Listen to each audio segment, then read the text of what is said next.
कहानी है दो भाइयों की जो न्यूयॉर्क में रहते थे, लेकिन इस शहर ने उनसे उनकी फैमिली, उनका सब कुछ छीन लिया, जिसका बदला वो इस शहर से लेना चाहते। छोटी उम्र में ही इन दोनों भाइयों ने कुछ बड़ा करने का सोचा, इस शहर को तबाह करने का सोचा। और कैसे? जितने सोर्सेज और अकल उनके पास थी उसके इस्तेमाल से ये एक बोतल वाला बम बनाते हैं। फ्रैंकी यानी बड़ा भाई उसमें आग लगाता है और विंस्टन उसे एक बिल्डिंग में फेंक देता है, ये सोचे बगैर कि उसमें कई लोगों की जान चली जाएगी। शहर की बर्बादी का सोचते हुए भी ये ख्याल तो उनके दिल में आया ही नहीं कि यहाँ लोग मरेंगे। इस चीज का अंदाजा तो उन्हें तब हुआ जब बिल्डिंग में 100 से ज्यादा लोगों को मरने के बाद उन्हें पुलिस ने कस्टडी में लिया। विंस्टन को अब समझ आ रहा था कि उससे कितना बड़ा गुनाह हो गया। वो रो रहा था। तब फ्रैंकी उससे कहता है, रो मत मेरे भाई, पुलिस पूछे तो कहना बॉम्ब फ्रैंकी ने फेंका। इस सीन के बाद कहानी कई साल आगे बढ़ जाती है। तब फ्रैंकी के साथ क्या हुआ ये तो नहीं बताया गया, पर अब दिखाया जा रहा है कि वो बड़ा हो चुका है और होटल कॉन्टिनेंटल में रहता है, जहाँ के ऑनर कॉर्मिक ने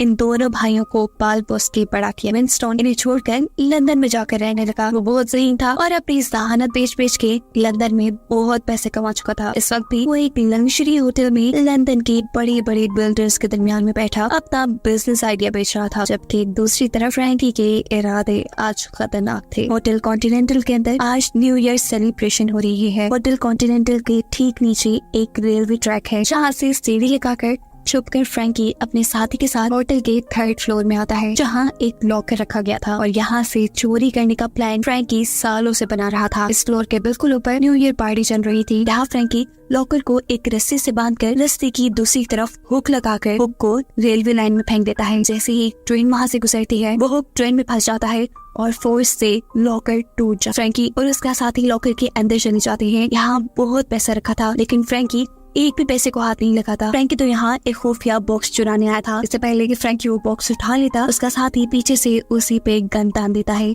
जो देख फ्रैंकी उसे शूट कर देता है। मरते मरते इस आदमी के हाथ से गोली चल जाती है, जो गोलियां ऊपर पार्टी करने वाले लोगों को लग जाती है। गोलियों के शोर से कॉर्मिक के यानी होटल ओनर के लोग भी यहाँ आ चुके थे। इससे पहले कि वो फ्रैंकी को पकड़ दे, फ्रैंकी यहाँ से भागने की कोशिश करता है। कॉर्मिक के आदमी उसके ऊपर गोलियां चला के उसे रोकने की भी कोशिश करते हैं, लेकिन सब नाकाम रहता है। फ्रैंकी को नीचे उसकी यह नामी गर्लफ्रेंड लेने आई थी, जिसके साथ वो बैठकर यहाँ से फरार हो जाता है, कॉर्मिक के हजारों आदमियों को चकमा देते हुए। फ्रैंकी भी कॉर्मिक के लिए ही काम करता था। कॉर्मिक ने उसे पाल पोस के बड़ा किया था, फिर भी फ्रैंकी ने उसकी कीमती चीज चुरा कर उसे धोखा दिया। सीन कट होकर हमें विंस्टन को दिखाया जाता है, जो जब लंदन में अपने होटल रूम में उठा तो उसने नोटिस किया कि उसके कमरे के दरवाजे खुले हैं। वो बाहर जाकर चेक करता है, बाहर कोई नहीं था, लेकिन असल में जो कोई भी था वो पहले ही उसके रूम में आ चुका था। ये सब लोग विंस्टन को किडनैप कर लेते हैं। उसे जब होश आया तो उसने अपने आप को न्यूयॉर्क में कॉर्मिक के सामने पाया। कॉर्मिक यहाँ उसका वेलकम करता है और उससे फ्रैंकी के बारे में पूछता है, यानी उसके बड़े भाई के बारे में। कॉर्मिक बताता है कि फ्रैंकी ने मेरी बहुत ही कीमती चीज चुरा ली है, लेकिन इस टाइम विंस्टन को फ्रैंकी के बारे में कोई खबर नहीं थी। उसकी बातों पे भरोसा करते हुए कॉर्मिक उसे छोड़ तो देता है, लेकिन अपने आदमियों को उस पर खास नजर रखने का काम दे देता है, क्योंकि वो जानता था कि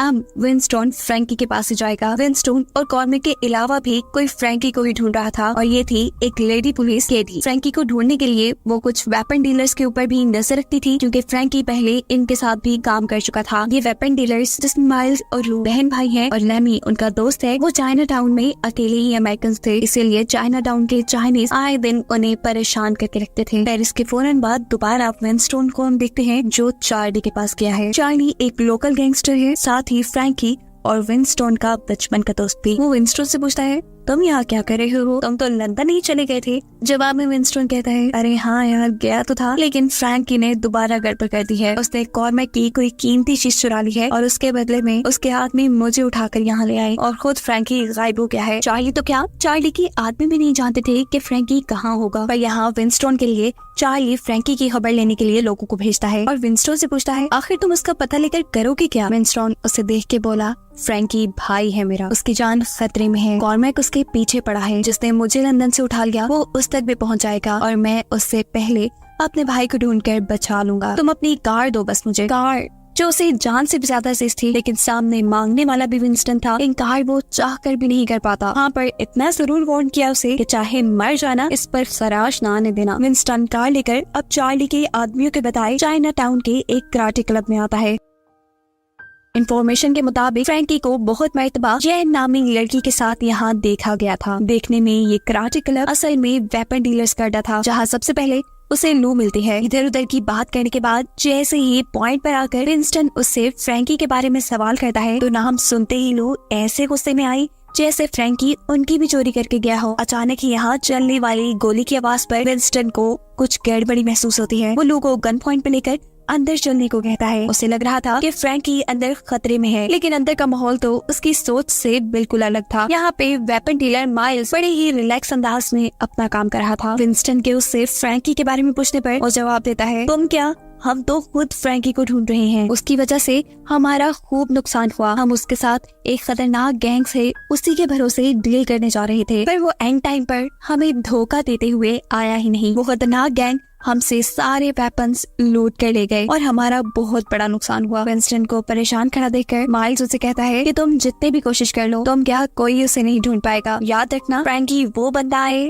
जिसे जब तक वो खुद ना चाहे कोई नहीं ढूंढ सकता। विंस्टन कुछ सोचते हुए माइल्स से एक गन मांगता है। हैरानकुन तौर पे माइल्स उसे गन दे भी देता है। गन लेने के बाद वो यहाँ से चला गया, जिसके बाद अब सीन कट होकर हमें एक नए कैरेक्टर को दिखाया जा रहा है। ये मास्क लेडी भी फ्रैंकी को ही ढूंढ रही है उसके चुराए बॉक्स के लिए। इस टाइम उसने चोरी में फ्रैंकी के साथी को बंदी बनाया हुआ था, जो उस दिन फ्रैंकी के हमले से बच गया था। मास्क लेडी उसे टॉर्चर करवाकर फ्रैंकी और उस बॉक्स का पूछ रही थी, लेकिन इसे तो क्या, शहर में किसी को फ्रैंकी का कुछ पता नहीं था। विंस्टन भी शहर की हर गली में फ्रैंकी को ढूंढ रहा था। तभी उसे अचानक दीवार पे लगे फिल्म के पोस्टर से कुछ याद आया। वो अपनी कार को तेजी से घुमाते हुए एक पुराने सिनेमा में जाता है, जहाँ उसे अकेला बैठा फ्रैंकी नजर आ जाता है। वो मूवी देख रहा था। वहाँ जाने पे पता चला कि ये तो एक स्टैचू है जो पीछे से बिल्कुल फ्रैंकी जैसा था। अचानक एक रस्सी का फंदा उसके गले में गिरता है और उसे ऊपर की तरफ खींच लेता है। अभी तो उसके होशियारी से रखे हुए गर्दन और रस्सी के दरमियान हाथों ने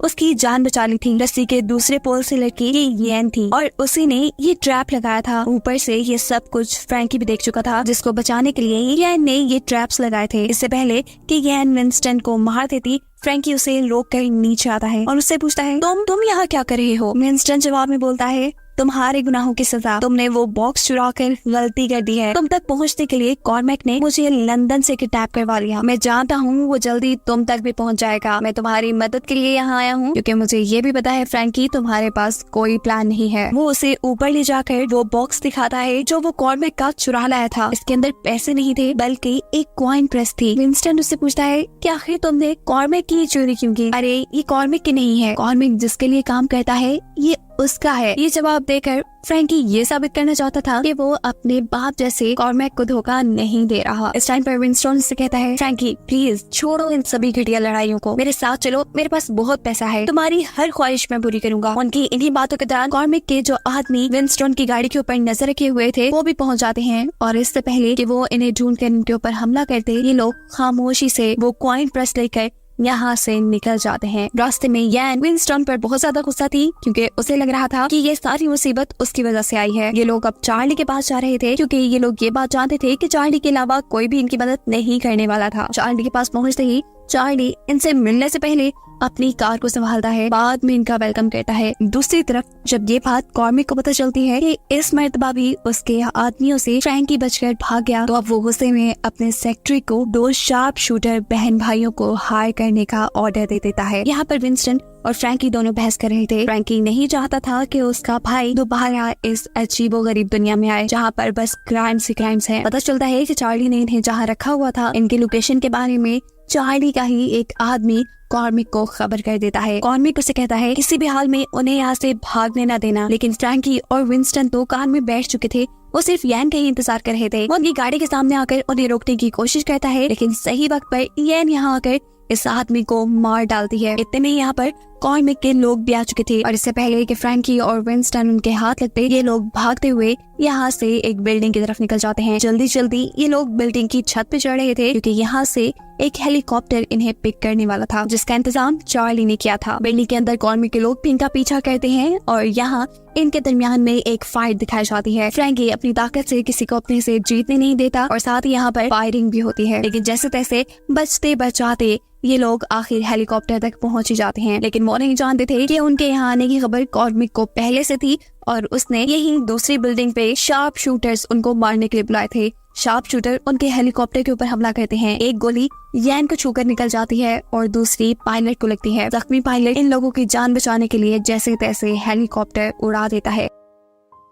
फाइनली अब ये लोग आजाद थे, ये लोग कहीं भी जा सकते थे, लेकिन हेलीकॉप्टर में फ्रैंकी इन दोनों से कहता है कि नहीं, ये सब खत्म नहीं हुआ। कॉर्मिक मुझे पूरी दुनिया में कहीं से भी ढूंढ लेगा, जैसे उसने तुम्हें लंदन से ढूंढ निकाला, और ये सब खत्म मुझे ही करना होगा। ये कहते ही वो बॉक्स लेकर हेलीकॉप्टर से जंप कर देता है। जंप उसने उसी बिल्डिंग पे की थी जहाँ से उनके हेलीकॉप्टर ने फ्लाई किया था, और दूर खड़ी शार्प शूटर यहाँ बिना वक्त जाया किए उसे शूट कर देती है। विंस्टन हेलीकॉप्टर से ये सब कुछ देख रहा था। उसे अब अपने भाई के मरने का गम सताने लगा था और उसके अंदर बदले की आग जल गई थी। यहाँ दिखाया जाता है कि कॉर्मिक को वो बॉक्स मिल गया जिसके वो पीछे पड़ा हुआ था, लेकिन बॉक्स के अंदर उसे कॉइन प्रेस के बजाय एक स्टैचू मिलता है, और ये देख वो बुरी तरह गुस्से में आ चुका था। पता चलता है कि विंस्टन भी ये शहर छोड़कर नहीं गया। वो अब वेपन डीलर्स के कराटे क्लब आ चुका था और वो इनसे कहता है कि मुझे वेपन्स चाहिए, बहुत सारे वेपन्स। माइल्स उन्हें अपने पास रख लेते हैं। यैन का यही इलाज शुरू हो जाता है, जबकि विंस्टन फ्रैंकी की आखिरी रस्में पूरी करता है। यहीं पर माइल विंस्टन से पूछता है कि कॉर्मैक को जो बॉक्स मिला वो खाली था, क्या ये बात सच है? और अगर ये बात सच है तो वो हमारे पीछे जरूर आएगा।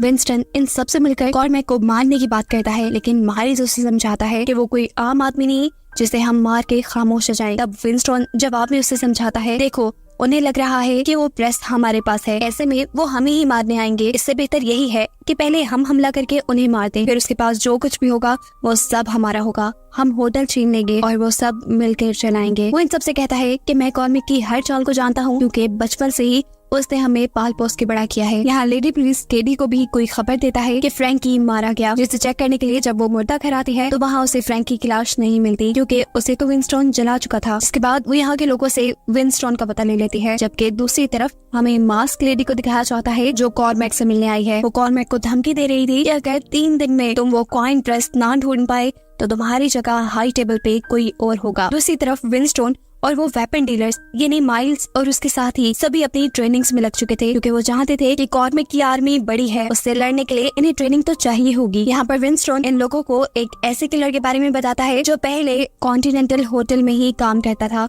लेकिन अब वो रिटायर हो चुका था। विंस्टन उसे अपनी टीम में शामिल करना चाहता था क्योंकि वो बहुत ही अच्छा स्नाइपर था। विंस्टन की बातें सुनने के बाद ये आदमी उसके साथ जाने को नहीं मान रहा था, क्योंकि कॉर्मैक को मारना कोई आम बात नहीं थी। लेकिन यहाँ विंस्टन अपनी बातों का जादू इस्तेमाल करते हुए आखिर उसे अपने साथ शामिल होने के लिए मना ही लेता है। इसके बाद विंस्टन किसी औरत से मिलने के लिए जाता है, जिसके पेरिस में जाते ही बहुत से लोग उसे मारने वाले थे, लेकिन वो औरत रोक देती है। इस औरत को विंस्टन का नाम पता था। उससे पूछती है कि तुम यहाँ क्या लेने आए हो? विंस्टन से कहता है, मेरे पास बहुत पैसा है, आप जितना चाहे मांगे, लेकिन इस वक्त मुझे आपकी आर्मी की जरूरत है। जवाब में औरत कहती है, पैसा तो मेरे पास भी बहुत है, लेकिन मैं पैसे के लिए नहीं, इमोशंस के लिए लोगों की मदद करती हूँ। बताओ तुम्हारी स्टोरी क्या है? विंस्टन की स्टोरी में इस्लामी इस औरत का दिल छू लेती है और ऐसे ये उसकी मदद को तैयार हो जाती है, अपनी आर्मी देने को तैयार हो जाती है, जो आर्मी उनका कॉर्मैक को मारने वाले मिशन में साथ देगी। इतनी देर में यहाँ पर कॉर्मैक के आदमी भी पहुंच चुके थे विंस्टन का पीछा करते हुए, लेकिन 3 सेकंड से भी कम के टाइम में इस्लामी इस लेडी की आर्मी उन सबको खत्म कर देती है। इसके बाद विंस्टन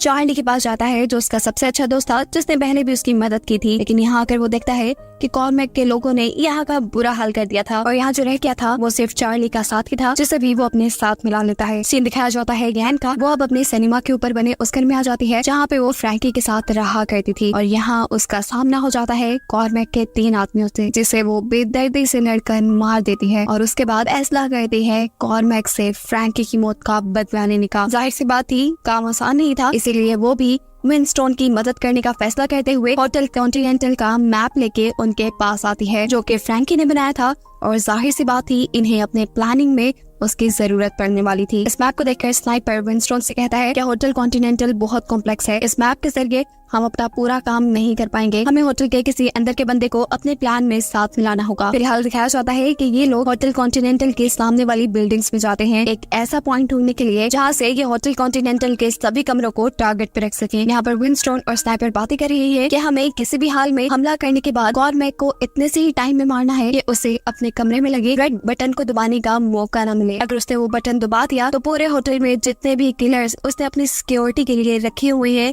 वो सब के सब एक्टिव हो जाएंगे।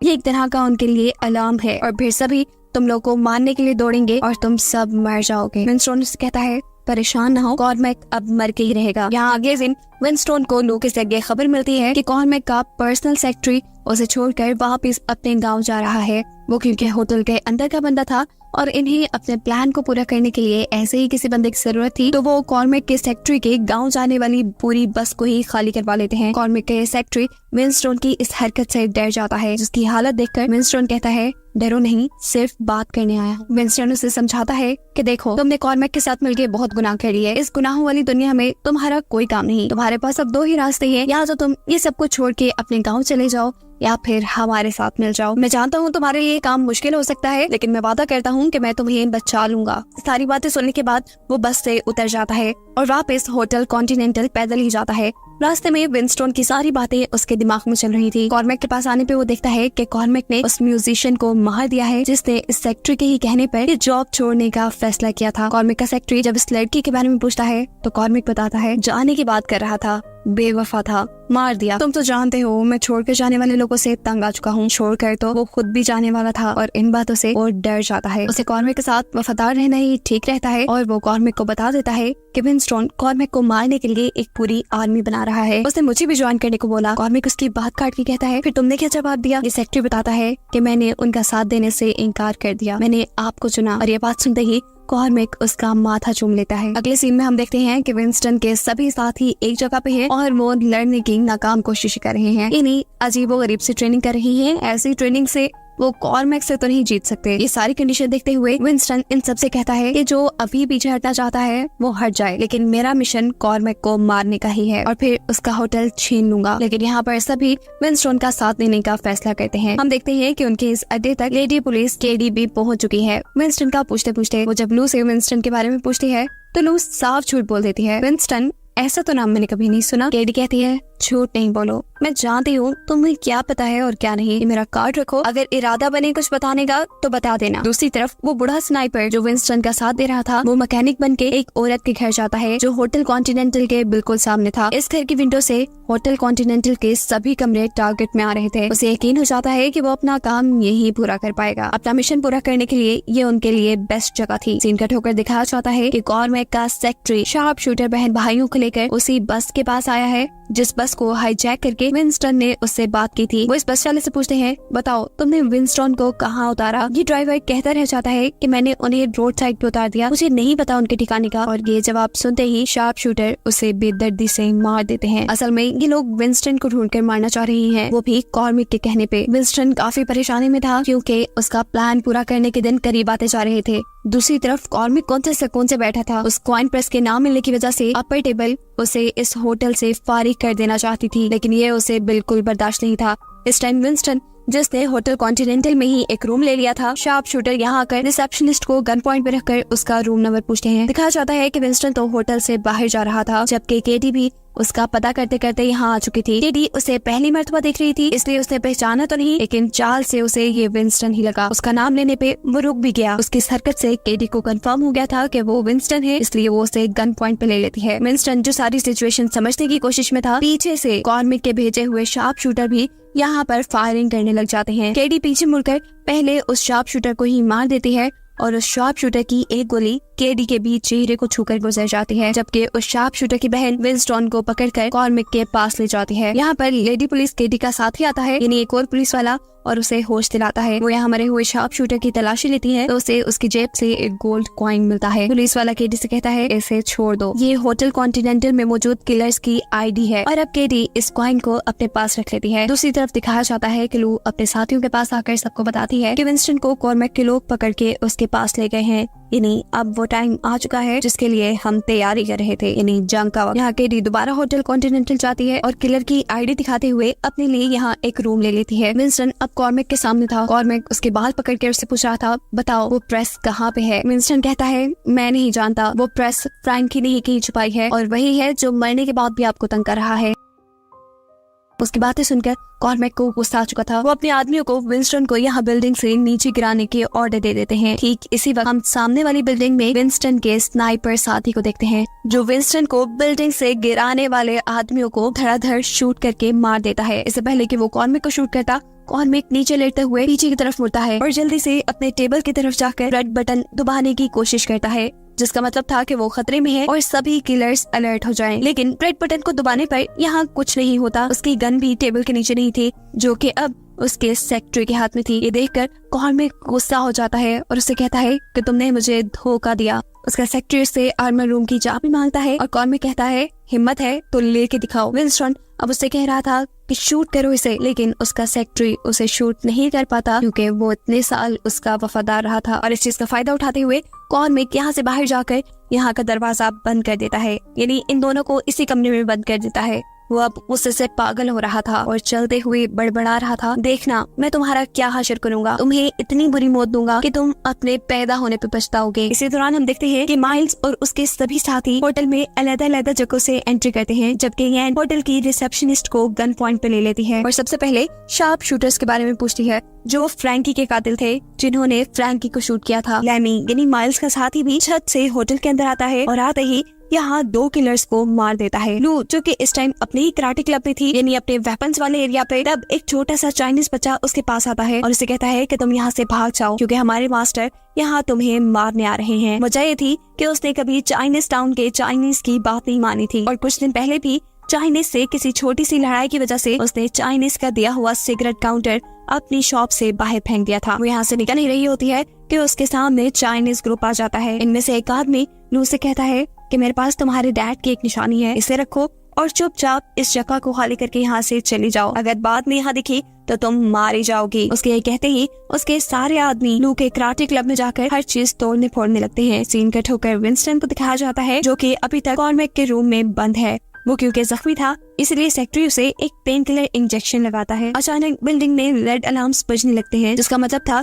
कि कॉर्मिक ने सभी किलर्स को अलर्ट कर दिया है किसी दूसरे रेड बटन की मदद से। येन जो कि अभी कॉरिडोर में ही थी, वो इन किलर से बचने के लिए वेंटिलेशन में चली जाती है। किलर के हर रूम में लगे हुए एक पाइप के जरिए उन्हें विंस्टन और सेक्रेटरी की पिक्चर्स मिल जाती है कि इन दोनों को मारना है। केडी जो इस होटल के अंदर किलर बन के ही घूम रही थी, 2 किलर्स को उसका पता चल जाता है कि ये तो एक पुलिस है। इससे पहले कि ये उनको नुकसान पहुंचाते, केडी के हाथों ये दोनों ही पिट जाते हैं। वहाँ ऊपर जहाँ लैमी ने 2 किलर्स को मारा था, उसको भी मारने के ऑर्डर्स मिल जाते हैं। अपने आप को बचाते हुए वो उसी रूम में पहुंच जाता है जहाँ से किलर्स को गाइड कंट्रोल किया जा रहा था। यहाँ पे बैठी हुई लड़की किलर्स से भी ज्यादा शार्प थी। वो लैमी को यहाँ पे मारने वाली थी, लेकिन लैमी बहुत ही मुश्किल से उससे अपना पीछा छुड़वाता है और उसी के चाकू से उसी को मार गिराता है। वेंटिलेशन में छुपी हुई यैन अभी भी शार्प शूटर्स की तलाश में थी क्योंकि उसे सिर्फ फ्रैंकी का बदला लेना था। यहाँ दिखाया जाता है कि विंस्टन और सेक्रेटरी भी अपने आप को उस कमरे से छुड़वाते हुए आर्मर रूम तक पहुंच गए थे। इससे पहले कि वो इस तिजोरी को खोल पाते, कॉर्मिक अपने बहुत से किलर्स के साथ यहाँ पहुंच जाता है। कॉर्मिक जैसे ही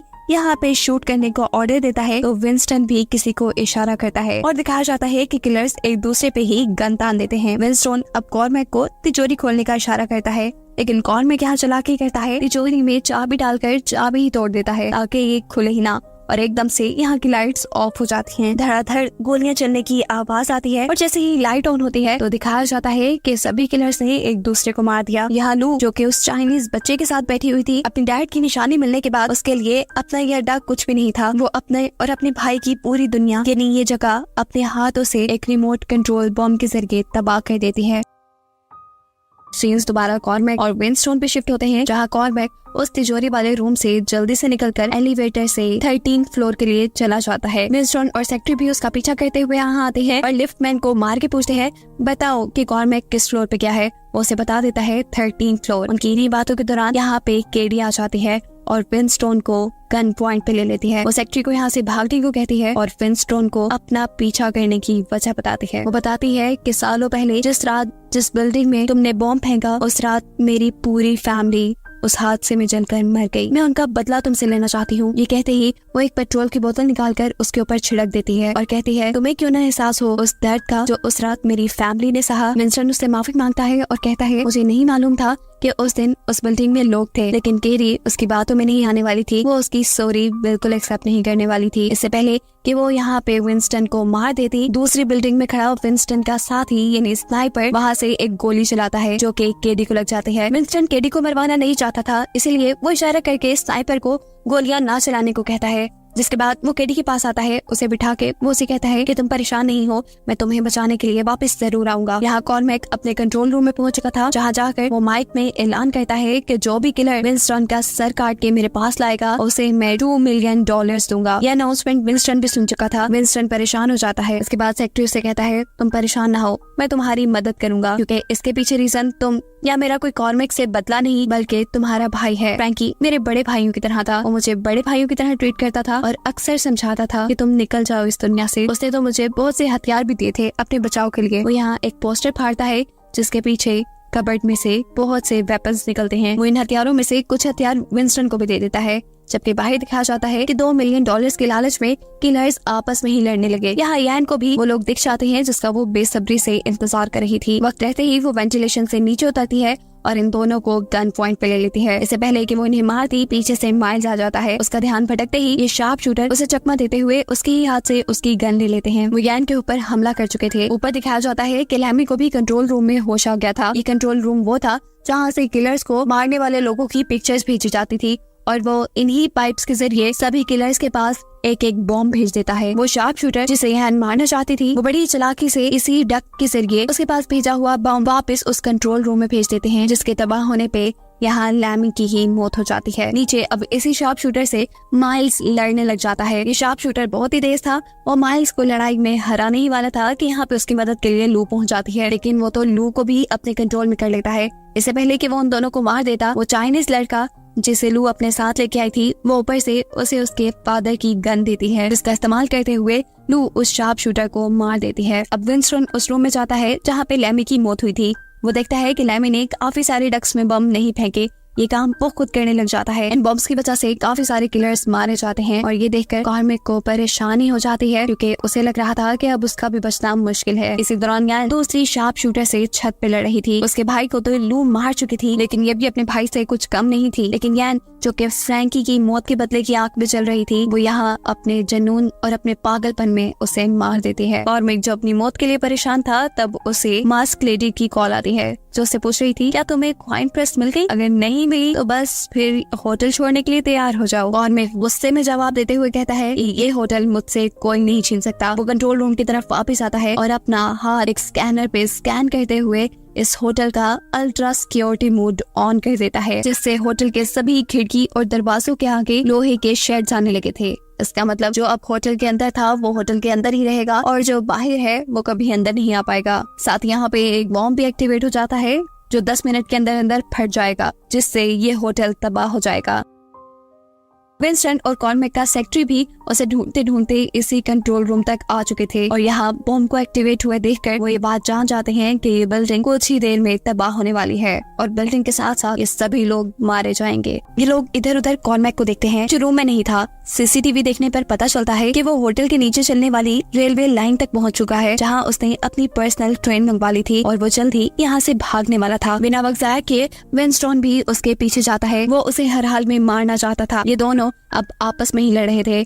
इतने में दिखाया जाता है कि पीछे से केडी आकर कॉर्मेक को शूट कर देती है और इस हमले से कॉर्मेक की मौत हो जाती है। उसके मरने के बाद उसकी पर्सनल ट्रेन भी यहाँ आ चुकी थी। विंस्टन चाहता तो अब इसमें बैठ के अपनी जान बचा सकता था, लेकिन वो ऐसा नहीं करता। वो अपने साथियों के साथ वफादार था। अपने साथियों की जान बचाने के लिए उसके पास एक आइडिया आता है। वो यहाँ पे कॉर्मेक का हाथ काट के सिक्योरिटी कंट्रोल रूम में ले जाता है। उसका हाथ स्कैन करता है, बॉम्ब को डीएक्टिवेट कर देता है और होटल की अल्ट्रा सिक्योरिटी को खत्म कर देता है। ये लोग जीत चुके थे फाइनली। किसी को भी यकीन नहीं आ रहा था। सब लोग यहाँ इकट्ठे थे। विंस्टन कॉर्मेक के सेक्रेटरी से कहता है अगर तुम जाना चाहो तो यहाँ से जा सकते हो। जवाब में वो कहता है नहीं, मेरे बगैर आप यहाँ बोर हो जाएंगे। सब लोग यहाँ पे अपनी जीत की सेलिब्रेशन करते हैं। अब इनके प्लान के मुताबिक ये होटल ये सब लोग मिलकर चलाने वाले थे, लेकिन उनकी खुशियों पे पानी फेरने के लिए यहाँ पे मास्क लेडी आ जाती है जो विंस्टन से कहती है कि कॉर्मेक को मार देने से ये होटल आपका नहीं हो जाता। होटल किसका होगा ये बात तो हाई टेबल डिसाइड करेगी और अगर आप चाहें तो मैं आपके लिए हाई टेबल से बात कर सकती हूँ। विंस्टन बच्चा थोड़ी था, वो जानता था कि ये लेडी खुद भी ये होटल हासिल करना चाहती है। वो उस लेडी से कहता है नहीं, इसकी जरूरत नहीं, मैं खुद हाई टेबल से बात कर लूंगा, फिलहाल आप अपनी फिक्र करें। अब मास्क लेडी उसे कहती है कि तुम हाई टेबल से बात नहीं कर सकते, बस मैं उनसे बात कर सकती हूँ। ये सुनते ही विंस्टन उसे गोली मार देता है और कहता है अब मैं भी उनसे बात कर सकता हूँ। इस सारी कहानी के अंदर अब ट्विस्ट ये आता है कि जिस प्रेस के पीछे ये सारी लड़ाई शुरू हुई थी वो प्रेस असल में विंस्टन के ही पास थी। विंस्टन पहले से ही इस होटल को पाना चाहता था और वो ये बात जानता था कि अगर उसे ये होटल चाहिए तो उसे ये कॉइन प्रेस हाई टेबल को देनी होगी। वो ये भी जानता था कि इस होटल को लेने के लिए कभी भी लड़ाई हो सकती है, इसीलिए उसे इसी कॉइन प्रेस का इस्तेमाल करते हुए यहाँ बहुत से कॉइन्स बनाए जो कि इस होटल के किलर्स की आईडी थी। उसने ये कॉइन मेस की आर्मी के लोगों को दिए जो पहले से पहले ही कॉन्टिनेंटल होटल के अंदर आकर रहने लगे थे। ये वही नकली किलर्स थे जिन्होंने होटल रूम के अंदर कॉर्मैक के लोगों को मारा था, जिन आदमियों ने ही असल में विंस्टन का इस जंग जीतने में साथ दिया था, जिसके बाद आखिरकार ये होटल विंस्टन का हो ही गया, जिसे दिखाते हुए ये कहानी यहाँ खत्म हो जाती है।